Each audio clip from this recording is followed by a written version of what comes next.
Welcome to Hockey Sense, everybody.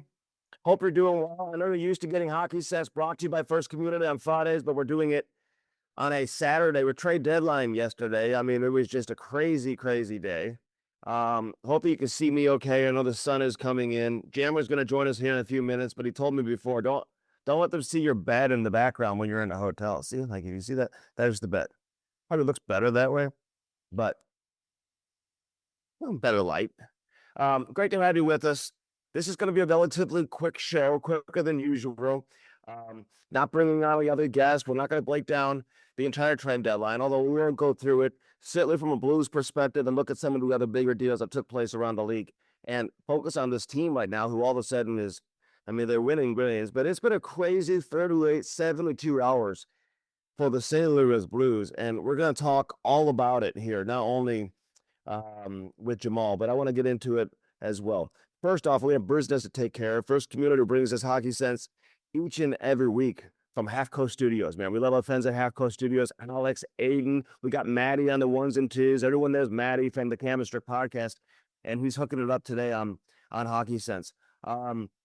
First Community, baby, America's best credit union, and you know that, right? Winning isn't just everything, but it sure is nice.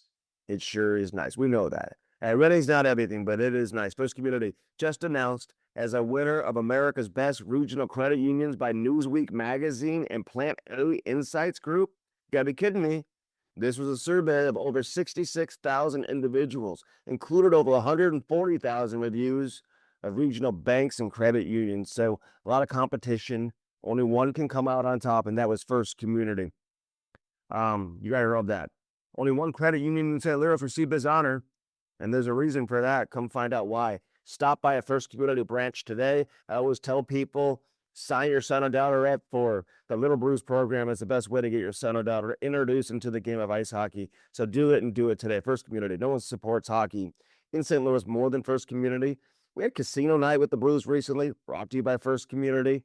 The Blues Hall of Fame, brought to you by First Community. So again, we appreciate Glenn Barks, his commitment to supporting the game, Laura, Alfalt, everybody over there at First Community. Glad to have you with us once again here this week on Hockey Sense. From Anaheim, we just got in last night, really late, about 1:30 in the morning after a victory yesterday over a team that needed a win in San Jose. San Jose is a good team. It's amazing, though, how much Macklin Celebrini just drives that entire team. I mean, when he's not on the ice, they just look, When he's on the ice, all of a sudden, things are happening with Macklin Celebrini. I'll get into that with Jamal because he does a lot of their games as part of their broadcast. So we'll get his take on San Jose in terms of the game last night, maybe a little bit more. But the Blues won in Seattle. Prior to that, they won in Minnesota. This is the first time all year they've won 3 games in a row, but too little, too late, most likely. They're still, 10 points out of a playoff spot. So I don't think we're thinking playoffs. Rotor's Diamonds, get that special someone, something special in your life from Lerner's Diamonds, baby. Say hi to Mike and Jimmy Lerner when you go in there. You can walk in with a $100,000 budget or a $100 budget, and guess what? You're going to get treated exactly the same at Lordo's Diamonds. So big shout out to everybody at Lordo's Diamonds, right next to Truffles in the heart of Ladue. You can give them a call if you want, 314-432-8008. LordosDiamonds.com, that's the website. But 314-432-8008. Check out their incredible selection. It's good stuff for men, too. Great watches, chains, rings, whatever it is you're looking for. But this is the best selection of engagement rings in the area. If you're looking to pop that question, head into Loro's Diamonds and do it today. Blue Note Roofing, are you kidding me? David Novak, this guy was paying attention to trade deadline day, just like all of us were. Crazy day. Here, not necessarily around the league. I think there were 20 trades, 33 players. It's a little bit down year in comparison to what we've seen over the course of the last 5 years or so and what those trends look like. I think the average was around 22, a little over 22 trades per trade deadline day, with about 36 players moving this year, 20 trades. I think 33 players moved. Not many significant pieces, though. With the salary cap going up, I keep saying this, all the teams are going to find ways to keep their players. They don't have to move on from them. And you'll see more and more players stay with their teams. And this is going to be the trend now moving forward. But Blino Roofing, wind or hail damage, whatever it is, gutters, soffit, fascia, siding, or whatever it is you need, you can get it from our friends over there at Blue Note Roofing. Call David Novak and call him today, 314-920-5713. For David Novak, 314-920-5713. And Dirt Cheap Fun Fund, your one-stop party shop, baby. Don't sleep on their party goods and their paper goods. All the decorations, everything else you need, you can get at Dirt Cheap. Plus, they've got an incredible app. All the great deals that you're looking for are on the app. So you have to download the app to get the deals. They're so good they call them steals. But if you just walk into a Dirt Cheap location, you may not find the same type of deals or specials that you will get when you download the app. Plus, you can get delivery. If you live within 10 miles of a Dirt Cheap location, you get free delivery by using the promo code BLUES. Are you kidding me? So download the app and do it today with Dirt Cheap Fun Fund, your one-stop party shop, baby. Nobody does it like the Wallace family over there at Dirt Cheap, taking St. Louis to the next level, one dirt cheap at a time. Big shout out to the Wallace family. All right, play deadline day. I want to start off with Colton Parayko because that was kind of crazy. Blues had a deal in place. Now it's about this investigation as to who leaked it. I mean, we needed to have like a full-on 30 for 30, seriously, to find out who leaked it. But I do wonder, I think it's being completely overblown about the leak. Like, who gives a shit at the end of the day? I don't. Because I've been in this business for a long time. I don't break news regarding the Blues like I did for 15 years prior to working in television. Obviously, things change, and so maybe that's not as important. I do like advancing stories though, and obviously, I'll give my opinion. I can't say everything I know all the time, but in this particular case, okay, so it got out. People were upset. I don't think the players liked that it got out. They didn't like it when it got out with Torrey Krug either several years ago. They got upset about that. So I can't tell the players how they should feel, but nobody seemed to react when the trade got out about Mackenzie Weegar going from Calgary and obviously moving on from the Flames and going to Utah. That trade got out, although I don't know if we knew all the specific pieces that were going from Utah to Calgary. And then you had the Jamal Mayers situation where he turned down a trade to Detroit. I think he didn't even play in a game. That trade got out. Again, I don't know if we knew all the specific details of the trade, but we did know that there was a trade on the table to send Tyler Myers from Vancouver to Detroit. He wouldn't want to go there. And people were saying, well, there's no chance he would go to Dallas. He wouldn't go to Dallas. How are they going to do that? But that's the other place he wanted to go. Teams hand out these no trade clauses. And I don't know if they do. I'm sure sometimes they do. But you can't get emotional when a player exercises his right to utilize that no trade clause. Typically, you've got to be a good player to get a no trade clause. And when a team comes to you and asks you if you want to accept the trade and they say no, you just got to move on. It is what it is. There were other players in the Blues, I think, who were presented with trades and were elected to turn those down. I know there's reports of that being out, and those are accurate. And there's nothing wrong with it. I think when a player has a no trade clause, it is what it is. The player's either going to say, yes, I'm interested, or no. And I don't think Braden Shen necessarily wanted to go. He didn't have much time to think about it. I do think it worked in his favor, the fact that Patrick Waugh, a Canadian icon, Matthew Darsh, obviously the general manager of the Islanders, and the entire team, and they've got a good group of veteran guys. And, Matty Martin was there, who's a respected guy. And that's the advantage of having a guy like Matty Martin on the staff. And I think once they got in front of Braden Shen, a respectable veteran, a great guy, they were able to get him to waive his no trade clause and go. I don't know if we've ever seen anything like that where two teams are staying at the same hotel. But I ran into Braden Shen, actually. I was coming out of my hotel room, and it just so happened to be that the Islanders were staying on the same floor that I was on. It's just kind of like all of a sudden I walk past Shen, what are you hearing? That's what he say, and I think he had just found out about this potential move. He was headed down the hall to go meet with Islanders management. So obviously timing is everything. And it was funny to have that conversation with Braden Shen after the fact. But I wish him the best of luck, man. He's one of my favorite players that I've gotten to know and who have covered here in St. Louis. Great leader, great captain. that it's a turnover here in St. Louis, and at some point you got to move on from certain players if you want to get back to a championship level. If you want to rinse and repeat and bring back the same group every year, you're probably going to have similar results. But I think just by changing a couple of guys out, you can make a difference. We'll see what they do in the offseason, who they bring in, and what the roster looks like moving forward. What young guys are able to make a push to make the NHL roster sooner than later. I'm not going to make any predictions, but I would think USAC has the strongest chance of getting here the soonest of all the prospects. I know a lot of people focus on Justin Carbono, who's got 50 plus goals or whatever it is in the Quebec League, but he may need some time to go play in the American League. I mean, nothing wrong with that, obviously. So I don't know if they're going to be quick to get everybody here, all these guys, but Urasek, I think, is a guy who could certainly help the team and he can play.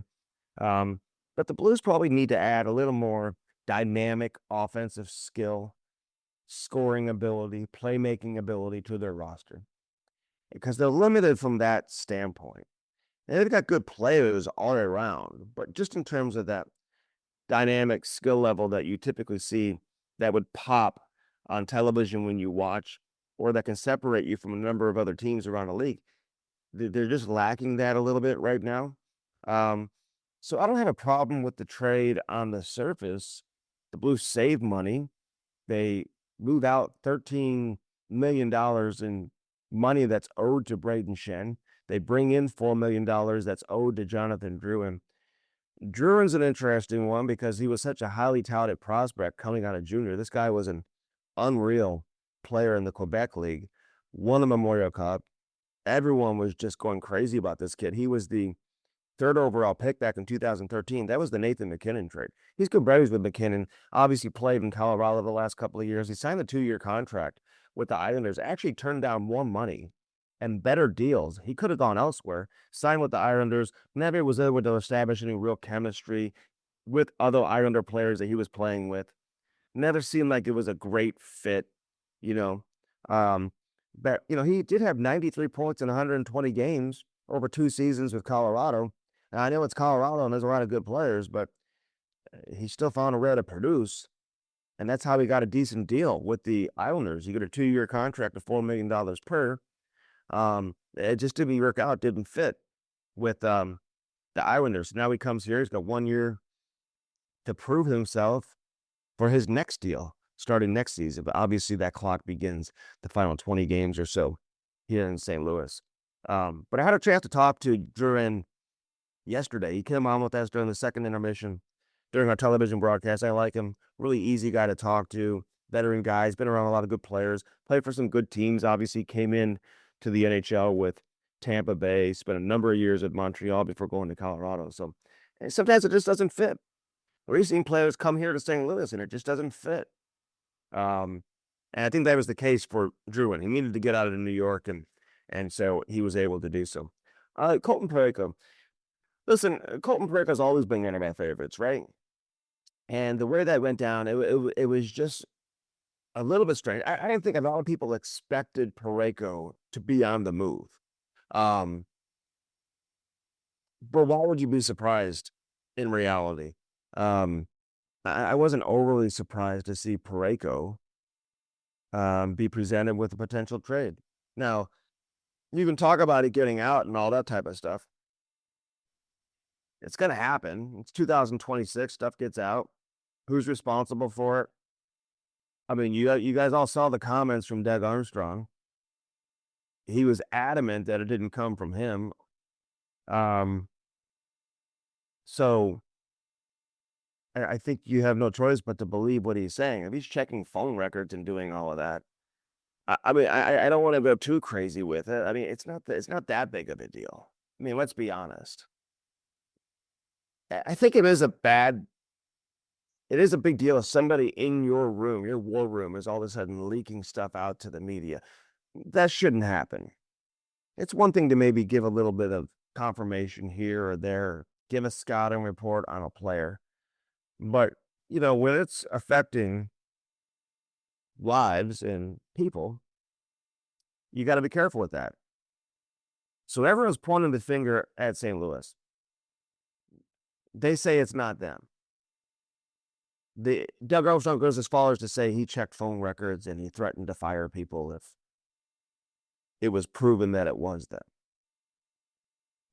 It's not something Jarmo Kekalainen will do or would do.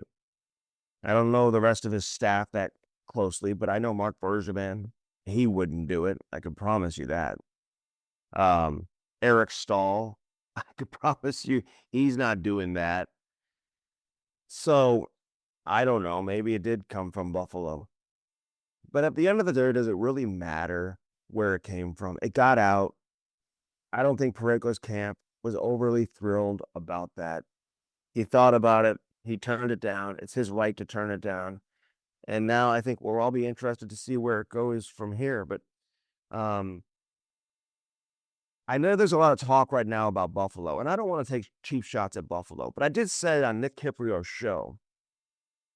And I want to address that as well, because it was on Kiprio's show on Sportsnet television when I reported that this was not nearly as much of a slam dunk or as far along as people had suggested in regards to Colton Parayko going to the Buffalo Sabres. And I got a source who said to me, hey, this, in their words, this report is premature. I wasn't focusing on Darren Drager's report. This thing kind of caught like wildfire. Everyone was presenting this like this was a done deal.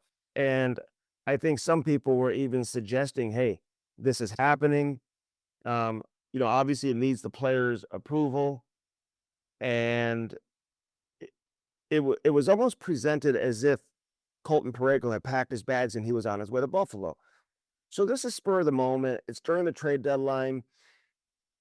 I cover the St. Louis Blues. I've been covering the Blues for almost 30 years. So I get a text message that says, hey, these reports are premature. So I say that. Well, I don't think people were overly happy about that because it made it sound like I was disparaging their reporting. I wasn't disparaging anybody's reporting. I was just basically saying, hey, pump the brakes on this. I don't know where this is going, but I don't think it's going where everyone else thinks it's going. And I went on to say I didn't think that he would waive to go to Buffalo. I never thought that Colton Parayko was going to waive to go to Buffalo. Just like Robert Thomas wasn't going to waive to go to Buffalo. And Jordan Kyrou, who's got a no trade, he's not going to waive to go to Buffalo. Now when you have X number of years left on your contract, if you're going to be a rental, you want to go play in the playoffs with a quality team, a team that's got a lot of pieces, then maybe you would consider that. But when you have 4 or 5 years left in your deal, that's a big decision to make. And I love Jarmo, man. Jarmo, there's not many people in this business that I got closer to than Jarmo Kekalainen when he was here in St. Louis, man. We talked often and all the time. He was running the amateur side. At that time, the amateur side was more important than the pro side. I said that all in all, that Jarmo Kekalainen, he was the most important person in the Blues organization at the time. Other people probably didn't like to hear that, but it was true. And it proved to be true because the Blues won a Stanley Cup several years later with a lot of those players that he had a big part in drafting. Or that they moved on who he drafted, who they brought even better pieces on board, that they were able to maximize those assets to bring in different pieces. He had a big part of their success. He was the guy that was here when they were drafting the Eric Johnsons and the Alex Pietrangelos and that whole group of players. So I know that Jarmo has come out and said Buffalo's a great place, and he didn't say no because he didn't want to come to Buffalo.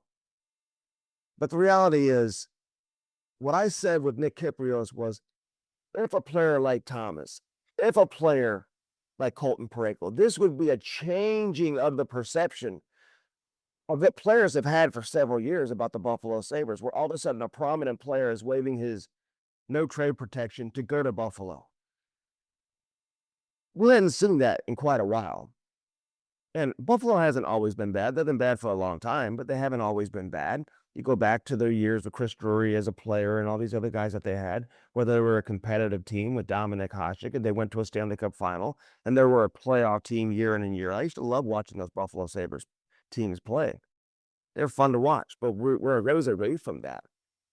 And let's face it, Buffalo's not the most exciting place to live unless you're from there and unless you've experienced living there, then you really have a real appreciation for the city. Much like St. Louis. You think players who are going to be free agents are just screaming to come play in St. Louis? They're not. St. Louis has a perception too until you come and play here. Look at how many players who come and play here who don't want to leave, similar to Buffalo. But I think there's an outside perception. You see it on the news. You see it when you come in as a visiting player. You're not experiencing the whole way of life. You're not seeing all the subdivisions of the suburbs and, all the qualities, the schools, the youth hockey, if you have kids and you're trying to raise your family. Everything St. Louis has to offer, the restaurants, you don't see all of that when you come in as a visiting player. You stay at the hotel, you go to the rink, you go back to the hotel, you go to the rink, and you're out. Winnipeg, similar perception. I think St. Louis has a better reputation than Winnipeg around the league with players, but I'm just trying to categorize different teams. So I know they're saying this isn't because of Buffalo, but let's face it, I think Buffalo did factor into Colton Parayko's decision to say no. It wasn't the total factor. I think the fact that he's just not ready to move on from St. Louis. This guy's, 100+ games away from tying Bernie Federko as the all-time games played leader. He's been in St. Louis. He's got a girlfriend who's from St. Louis. He won a Stanley Cup in St. Louis. He was drafted by St. Louis. He's never played for anybody else, and it was kind of thrown on him. Totally blindsided, surprised, and it was in his right to say no, and that's exactly what happened. So I don't think it's anything more than that. I will say this, and I know Patty Maroon, I love Patty, and he went on and he said, his girlfriend's an emo, and Emo's Pizza obviously is a legendary, iconic pizza chain, local pizza chain here in St. Louis. But I can tell you with 100% authority, that did not factor into his decision. This was not about his girlfriend or Vito's Pizza, or Emo's Pizza. Vito's Pizza is a great spot too. Vito's my boy. Vito LaFata. Go visit Vito, stop by Slew. But Emo's Pizza wasn't about Emo's. Wasn't about his girlfriend. I can promise you that. Everyone's talking about that, and I understand why that would make sense to some people.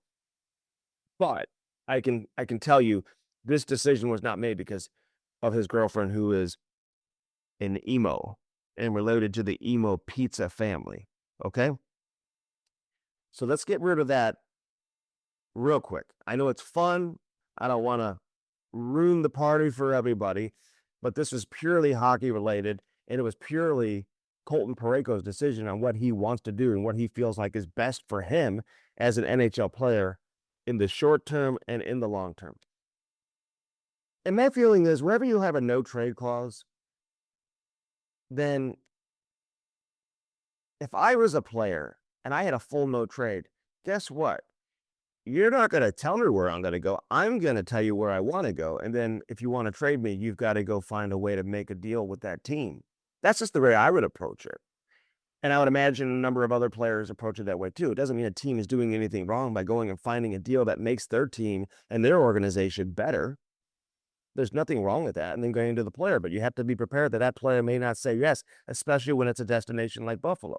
You have to prepare yourself as if the player is going to say no. Almost be surprised if they were to say yes, because you just don't see too many prominent players waving to go to Buffalo unless they're from Buffalo, like an Alex Tuck, for example. I don't even know if he had to wave, but obviously he's from the area, and it was of interest of him to go there. But this wasn't about pizza. It wasn't about emos. Great story. But this is purely about Colton Parayko and what he feels like was best for him now and moving forward. He said no. And if I'm a Blues fan, I'm glad he said no. Although you would have gotten some nice pieces in return. That Merker kid, a 6'6", 6'6" defenseman, that would have been great to get that kid into the organization. I get it. But, Colton Parayko, man, he's so respected here in St. Louis. And we all have different relationships with different players and whatever. As long as Colton's here, listen, it's all good. But I don't fault the manager. I don't fault the team. And I don't fault the player. This is NHL business, baby. Everyone's got to stop getting so emotional. There's nothing wrong with a team asking a player to accept the trade. When they have a no trade, you just have to accept that the answer might be no. It is what it is. Not the first player to turn it down. Players have turned down trades who have no trade protection because it never got out. You never even knew about it. Just like I said, there's other players who did the same thing here in St. Louis. And eventually those names will get out down the road. Biggest surprise for me was John Carlson. I mean, but again, a guy who didn't have a full no trade and goes to Anaheim. I love Anaheim. I'm going to see them play tomorrow night. So John Carlson, veteran guy, we'll see what he brings to the table with the Ducks. Obviously, can help mentor some of those young players. I always wonder with a legendary player who's won a cup and been a part of that whole Ovi experience in Washington, what the Capitals' plan is. Would they try to re-sign John Carlson in the offseason? Nazem Kadri, he goes back to Colorado. His contract expires when he's like 50 years old, so we'll see how that plays out. But a good player, and obviously he's going to help them, and he knows Colorado. Won a cup there too, right? So bring him back for what they hope is another long Stanley Cup run. So you're hitting some moves. Justin Falk goes to Detroit. He's going to help them too. And listen, the Blues get a first-round pick there. They also get a third. They get that the Russian prospect, who, listen, he's putting up some points. He's undersized. We'll see where that goes. And maybe they found something in him. But he's been pretty productive. Pochelnikov, I believe is his last name. Pretty productive player in the KHL as a young player. And but I always talk to Russian players. I always say buyer beware. Not buyer beware, but when you try to analyze a player's production in the KHL, you have to kind of understand the dynamic there. I know some people are saying, hey, he outscored Demidov from Montreal, and he's one of the highest productive players in KHL history, 22 and under. Like the 10th most points in KHL history for anybody 22 years of age and younger. And I get that, but when you're on a bad team in the KHL, you tend to get more opportunity than you do when you're on a good team. Demidov was on a top team. Luchelnikov, whatever, if I'm mispronouncing his name, I apologize. I'm in the hotel. I don't have everything with me.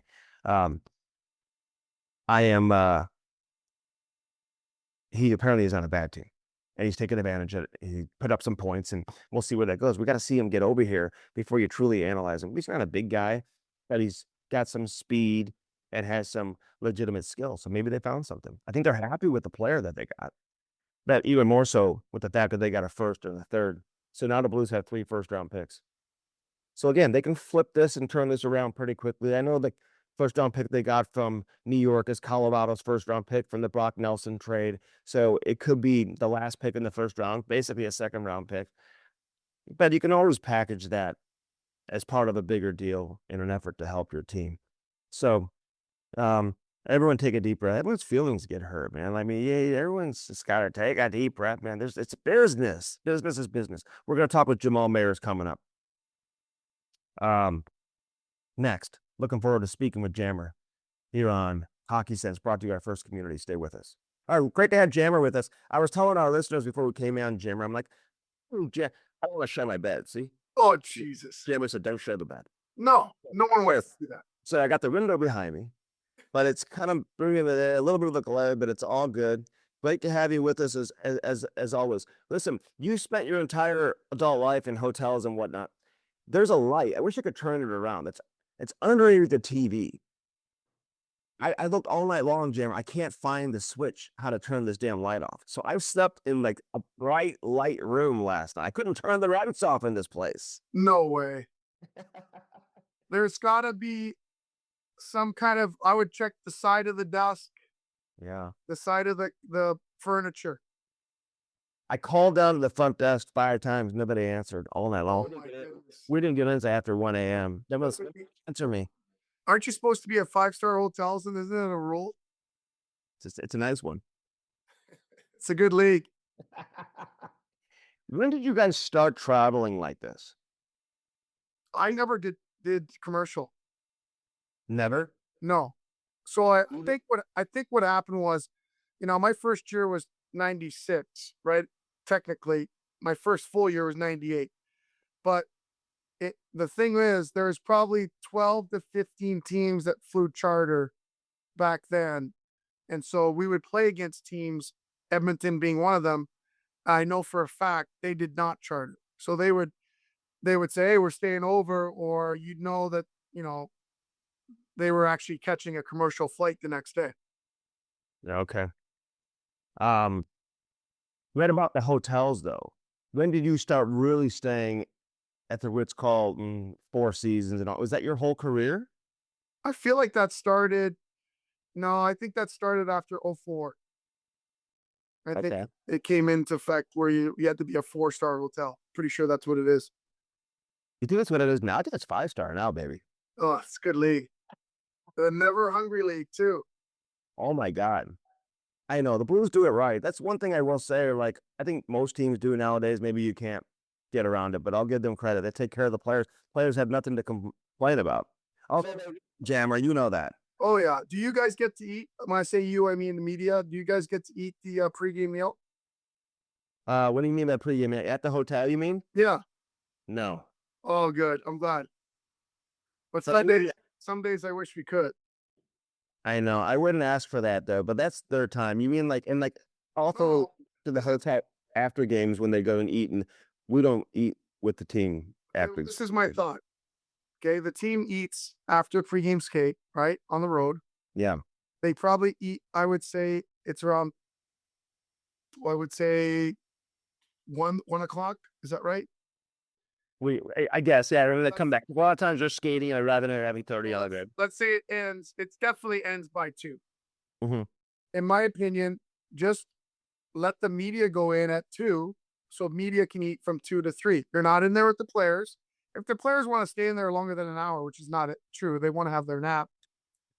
What take it out of your per diem and you pay $35 and you get to eat that unbelievable meal. Yeah. A lot of times when we're flying out after the game, they'll let us eat at the rink because they always got a big spread at the rink too There you before go. we get on the plane. That's what a good league. It's I even got gotten no, better. I For got no complaints, man. No complaints. Um, what's your take on no trade clauses? so, how much time do we have? I'll tell you a funny story. Have I told you the Doug Waite story about his no trade? You know, I was right in the middle of that too. We Of course can you go. were.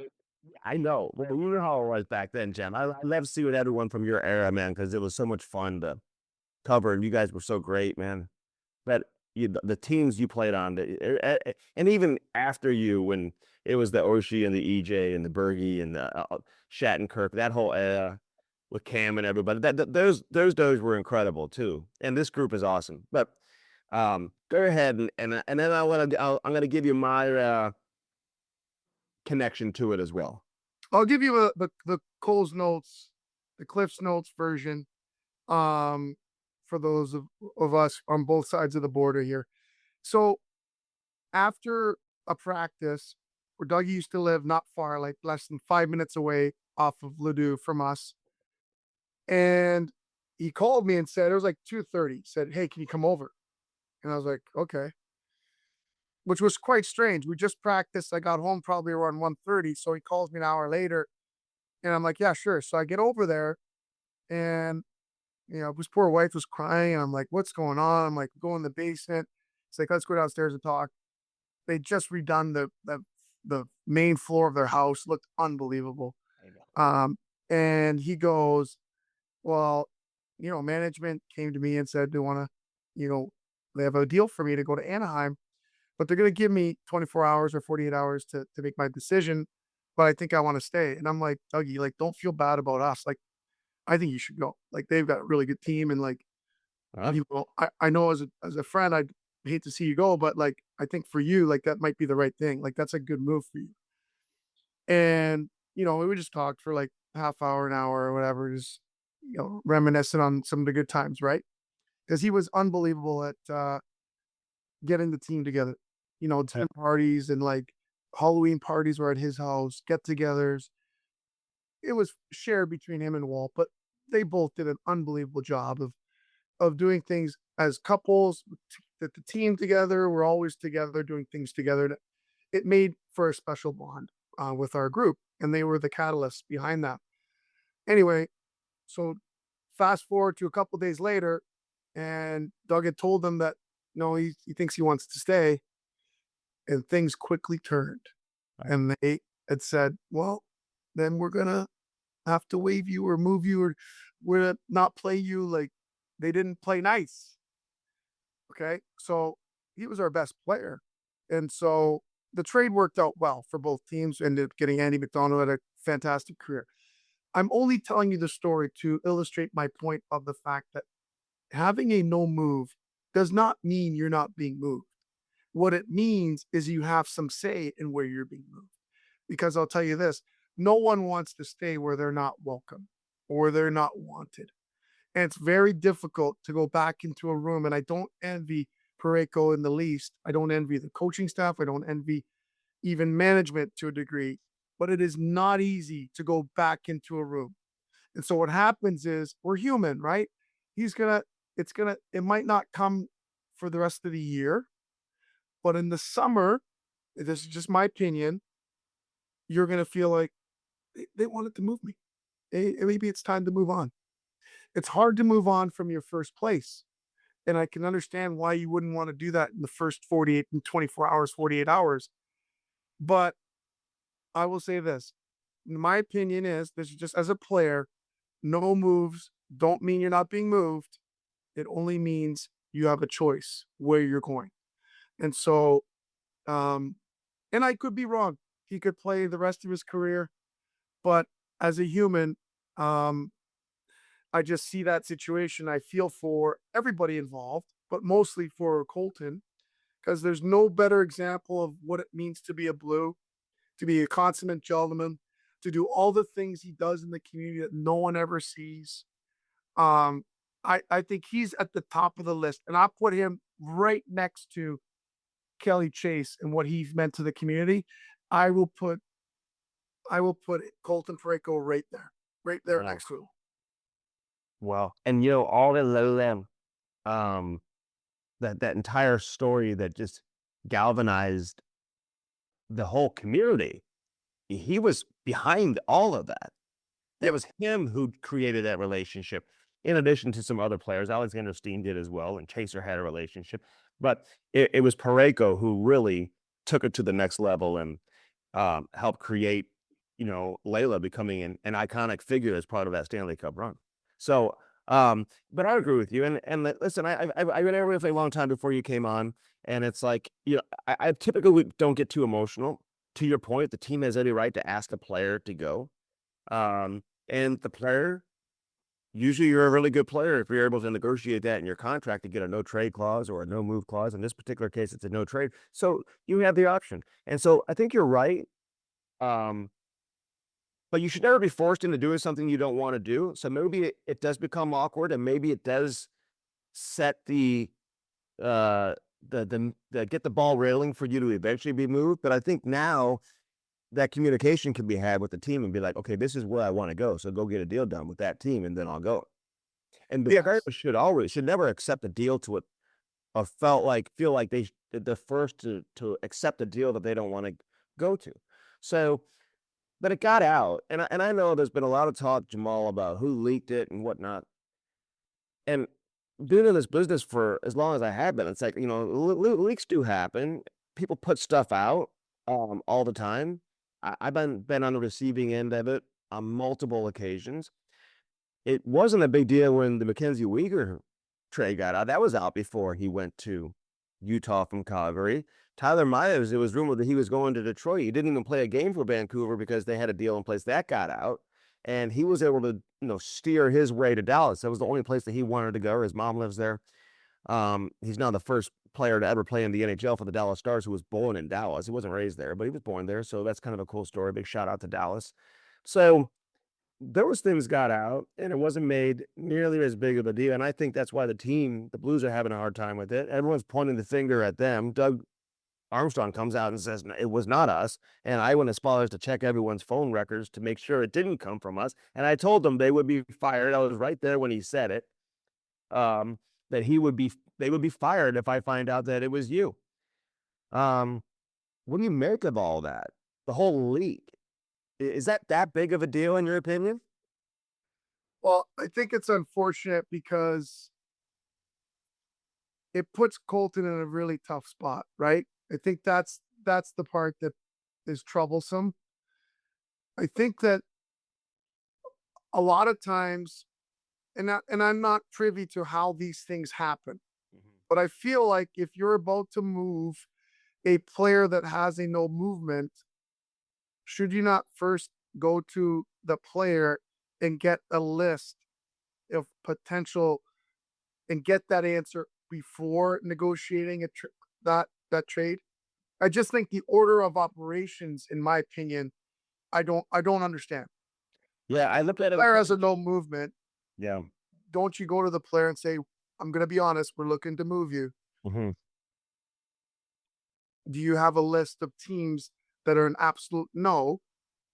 Do you have a list of top 5 teams? We do need to have this conversation because people are calling about you. Yeah, and what you're saying, it makes total sense. My experience has always been that the team doesn't typically do that, and they don't typically go to the player unless they have a deal. If they have a deal in place and it's worth it to go to the player, then they'll do that. And I agree. I think if you go to the player and say, "Hey, where do you want to go?" and you just focus on those teams, then maybe you avoid a lot of that. And listen, there's been other players who have been asked to waive their no trade, and it hasn't gotten out. And this is only a couple of occasions where I've seen this happen with St. Louis. Torrey Krug was one, then this one. But I'll say it now. I mean, Braden Shen was asked to move his no trade clause a year ago to go to Toronto. It never got out. I know there was a little bit of speculation about it, but it didn't get out. Certainly to the level of what we saw the last couple of days with Colton Parayko. So, and getting back to the WA thing, yeah, I remember that because I remember asking him, "Hey, are you going to Anaheim?" They asked him to waive. He told me no. I reported that he wasn't going to go. He didn't. He turned it down. He said no to the team, and then he called me after a practice, not happy. And I know John Davidson and Larry Plow at the time. They had a meeting with him, and I think there was some conversation. Hey, you're going to be in the press box. You're not going to play. Basically, forced him to get the deal done. Chris Pronger is playing in Anaheim. And I called Prongs and I'm like, "Hey man, they're trading Doug Waite to the Ducks, to your team." And he's like, "For who?" And I said, "Andy McDonald." And he said, "No chance. Good one." Literally hangs up the phone. And Anaheim was in a situation, Brian Burke at the time, talked to Berkey about this too. They had to move on. They had to move some money or whatever, Right. and Andy Mack was considered a better player at that time than Dougie Waite, even at that stage. And Brian Burke knew that, but they had to make some financial concessions or whatever. So then Prongs calls back literally a minute and a half later. He said, "Okay," he said, "You're right. This is happening." And Andy Mack, he did have a fantastic career in St. Louis, and it was a great run, a great move for the Blues. And W. Ray, it was great for him because he actually ended up going to the Islanders after Anaheim, where he extended his career, ended up becoming a big part of that organization, was assistant to the general manager and like an assistant coach. It was like the most unbelievable title in the history of hockey. And then he became a head coach and, really set himself up, made a lot more money, obviously being in New York, becoming a head coach and doing all of that. So it did kind of work out for everybody. But I feel bad. Listen, Colton can be a sensitive guy. He's one of the nicest human beings you're ever going to be. Everyone says that. And I think when you get a lot of these hardcore successful general managers, the best ones typically don't get too emotional, Jamal. They're not worried about hurting feelings and getting into your feelings and touching feelings, and they're just focused on one thing, and that is the hockey side, you know? Yeah. Not to say that they're cold-hearted and whatever, but you know what I mean. I'm sure you played for general managers that some really cared about your personal feelings and others maybe not so much, right? Yeah, I think that it's unfortunate because of what he's meant, to the community and to the team, winning a cup. Like, there's a lot of things that are layered in there, obviously, and not to mention, as we talked about, his extensive ties to the community. Um, I think even perhaps, it maybe they both sides, whoever was pulling those strings to get it out there, um, thought maybe they pressure him and use his niceness against him in some respect, right? Yeah. And good on Colton for sticking with his convictions and making that decision. And it's within his rights that he negotiated. So Mhm. it's really is a tricky thing with the no movement. And I always say, like, no move doesn't mean you're not getting moved. Like, You're getting moves. I am a little surprised if I thought that the Blues had time if they wanted at that point to get a I'm interested only because I'm interested in the way it works, not because I want to report it like you do. But I'm with you. And I'm the same way. But I'm And I interested said, in how well, that yeah, process works. I don't report everything I know anymore. No, Well, I know. different situation, and But it's almost more interesting in a way. aren't you interested though to think did they go back to Colton and say, clearly we look to move you. Mhm. Can you give us a list of 3 or 4 or 5 teams that you would go to? Yeah, and Because they maybe still had time. They still had time to make a deal before Friday, right? yeah, but I think the team was looking for a specific return, Jamal, and listen, Robert Thomas. I think those were the initial conversations. I think there's only a handful of teams that could truly meet the asking price for what the Blues wanted for these players. I mean, we're talking about guys in Thomas and Kyrie who have 5 years left in their contract. You Right. know, I mean, Colton played for 4 years beyond here. This isn't a Justin Falk situation where you have 1 year left and you're going to Detroit, and it's like, okay, I think that's an easier decision for him. Braden Shen, interesting how that one went down too, with the Islanders and the Blues all being at the same hotel. Maybe he doesn't say yes if he's not walking down the hall and getting in front of Matthew Darch and Matthew Martin and Patrick Waugh. Like, that's an impressive group of executives there that I think can make you feel comfortable pretty quickly. Great group. Did you play with Matty Merritt? I don't know if you ever did. No, just played against him. Always an honest stand-up guy, played the game the right way.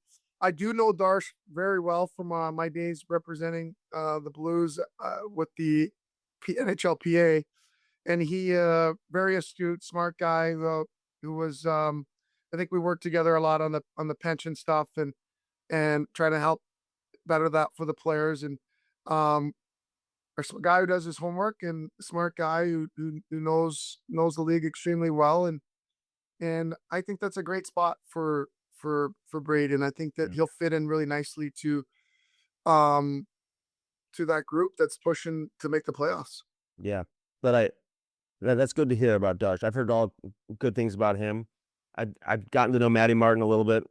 He's got the player's mentality. He's fresh out of the game. Yeah, So he's got that connection with the players. And and Patrick Waugh, right? Iconic goaltender, right? And he can get your attention pretty quick. So it's almost like, hey, once you get in the room with specific people, it's like you just they have the ability to make you feel comfortable and to accept what's on the table. So maybe it's a little bit different if they're not there, and he just maybe can say no. So, um, but I'm with you. The Colton thing, he's not making the decision for just the best of this season, right? And everyone's like, "Well, Buffalo's a good team." You're making a decision of where you're going to live the next 4 years beyond this season, and he's got a no trade clause. So if this means the beginning of the end for Colton Parayko in St. Louis, then okay, I think it's in his right and his camp's right to say, "Hey, you're going to move me. I'm going to let you know where I want to be and go get a deal done." yes. So it really it does kind of change the dynamics of what you can ask. Like they're now not going to get the same return because now the options become limited, right? So Leverage changes a little bit. the leverage changes now. So if you play this out, what ends up happening is he gives you the list of 5 teams. Let's say those 5 teams, they're also saying, well, we're only one of 5 that he'll go to. So if you want to move him, you're not getting the return you were going to get from Buffalo. And so then you have to do the analysis of, well, if Colton's at an AAV of 6.5, is that what he's at? Yep. Then you're thinking to yourself, we're not replacing that. Like we just keep him. Like so, it'd be really interesting because you don't get the return you want anymore for him. Now you really don't want to move him, but now do you have to move him if we get to this place where he's not feeling wanted or loved or appreciated? Yeah. Um, again, only a handful of teams can make some of these moves. And Yeah. based on yet, like Utah, that could put together a package to get Robert Thomas. They weren't willing to meet the asking price, but they could have. But I always say, like, you have to try essentially to get a top 3 pick. You have to like try to tank almost to get a top 3 pick, even to pick in the top 12 consistently year after year after year and be that bad. That takes years and years. And I think if you're Utah and you look at it like, yeah, we were so bad and they were bad on purpose. They had a bad situation in Arizona. They knew they were moving. They built up all these assets. I don't think they're looking to give them all up or 3 of them for one player. You know, they may have been willing to give up 1 or 2, package it with a pick, but I don't blame the Blues for asking for the moon or whatever for a guy like Robert Thomas, who's an 80-point player, can be a 90-point player in the right team, could maybe be a 100-point player. And he's 26. He's got 5 years left at $8 million. If this guy was a free agent this summer, he'd be making 13, 14 million, whatever it would be, Yeah. talking to some people around the league. So there's some real value. You want that player, you better pay the piper. We're not giving him to you. And so I think similar to Colton Parayko, Buffalo put the best package on the table, and the Blues took their shot to see if they could get the deal done.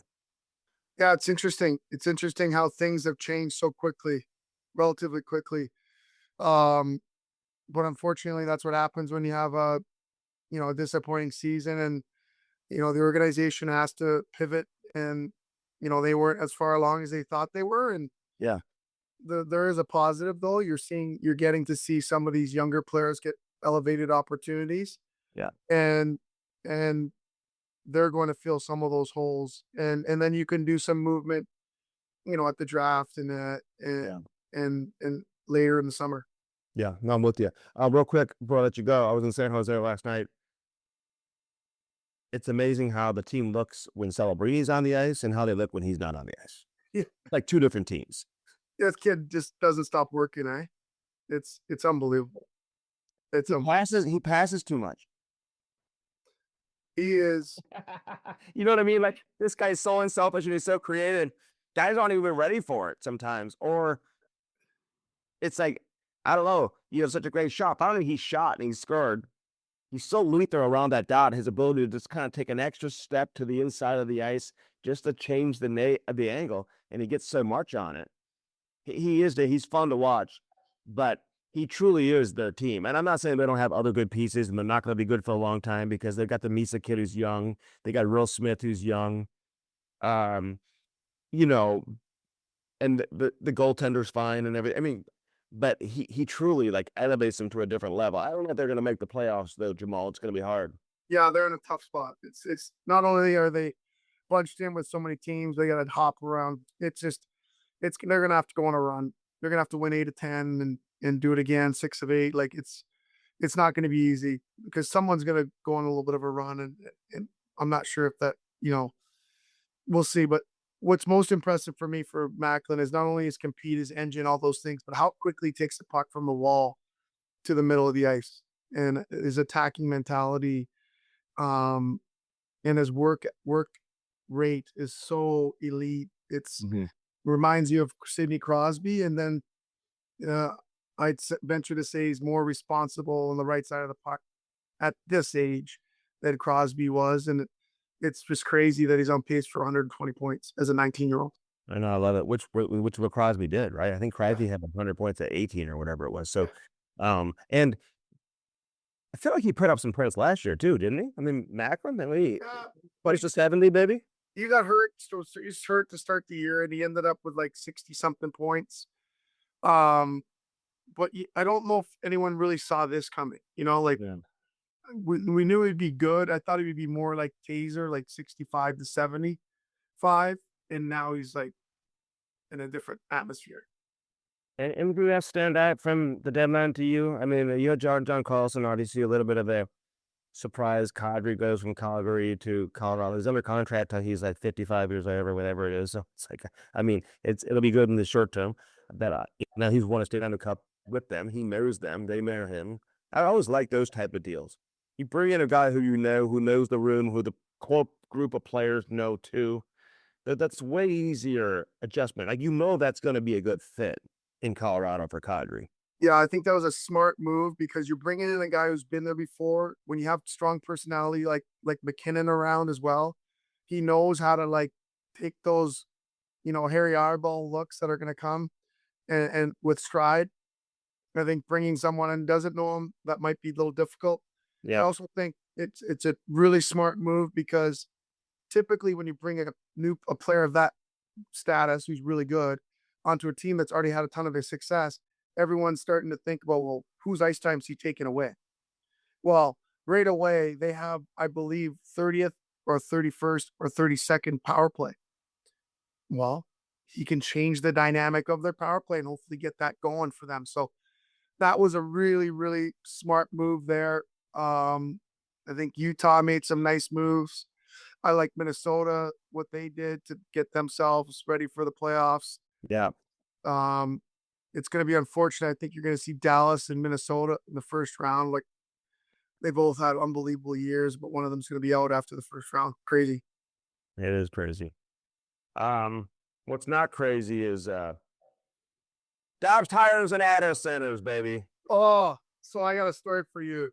Dobbs takes care of you. I'll tell you what happened. So we're building a house out in St. Charles. So I go by there and the kids, everyone makes fun of me for going to look over there too many times. Well, I go over there and I ended up got a leaky tire. So I must have hit a nail over there at the construction site. I got to take it into Dobbs. They were so good. They changed the two tires. I go back a week later because I can't help myself. I want to go look. I get another tire. Oh my God. So I have to replace all four tires. Now I just park on the street and walk all the way up to go look but they'll tell you what, the moral of the story, Dobbs, doesn't matter what you try, a car, truck, light truck, van, SUV, hybrid, EV, they take care of it. They diagnose your car. They can do all kinds of things. They give you oil change, whatever that needs to be done.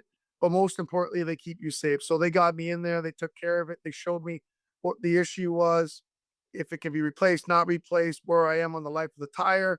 They're honest up front, great pricing, took care of it. And the next day, ordered it from a different store. They have 42 plus locations. They took care of me back on the road, able to take my wife's truck to up here to Wisconsin, and she's able to drive mine for the weekend. So wouldn't have been able to do it without Dobbs. Go to Dobbs.com for more. All right. I love it. I love it. Where you having dinner when you get back in town? Oh, Bartolino's. My favorite, Bartolino's South, Bartolino's Austria, Kisses Pancake and Dang. Chris is at the Dog Inn. Our favorite, Bartolino's Twin Oaks, great bar area right there as well. Forge many lasting relationships with their customers. Their family model, cook good food, serve plenty. 50 plus years in business.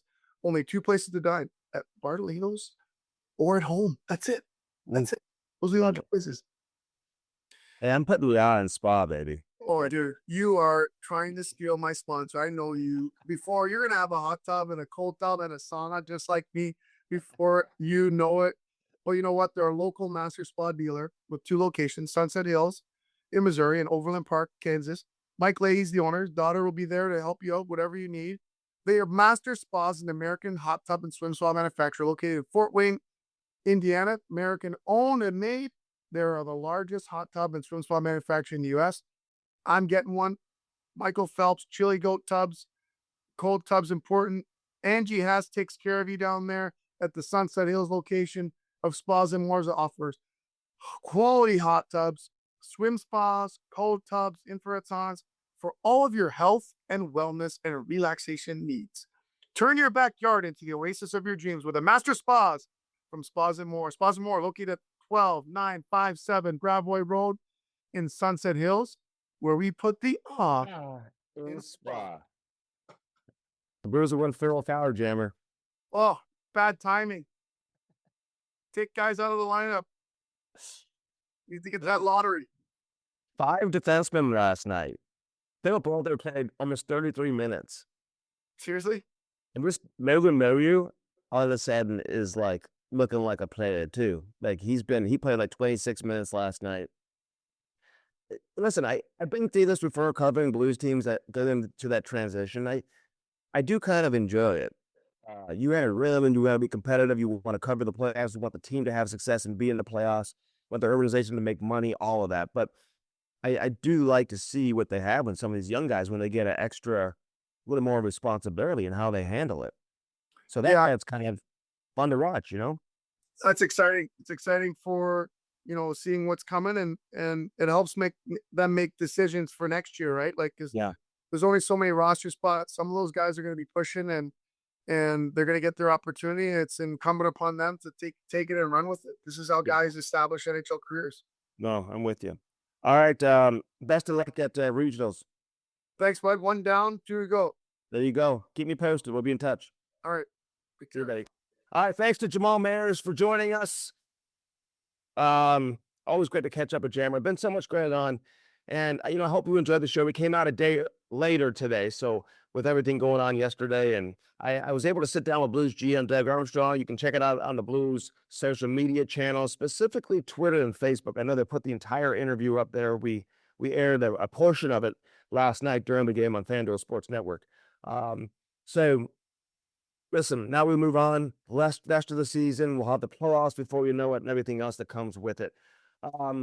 First Community brings us hockey sense each and every week. And when I think about retirement, I think of something that people do when they're much older than me, to be honest with you. But here's the thing. It's never too early to start saving for retirement. So with an IRA, you can potentially put tax-deferred savings away for your retirement, lock in some great rates. You can also open a house savings account to build a cushion for unexpected or routine medical expenses, because you never know when those are going to pop up. First Community offers IRA and HSA accounts, and there are no cost to you for those accounts. There are some eligibility requirements, but now's a great time to learn more about it. Check it out at firstcommunity.com. We thank all our friends at First Community. Email Roofing 313-920-5703. Lerner's Diamonds. They're cheap, fun, your one-stop party shop. Download that app today. Frontenac Detailing, Kirkwood Fence, everybody who brings us hockey sense from Half Coast Studio as Maddie's on the ones and twos tonight. And of course, Jamal Mayers for joining us on this edition of Hockey Sense. I'm Andy Strickland. Reminding you to keep your head up and your stick on the ice. Thanks for joining us and for supporting the show each and every week here live from Half Coast Studios. We'll see you next Friday, our regularly scheduled time coming your way next Friday. Enjoy the rest of your weekend, everybody.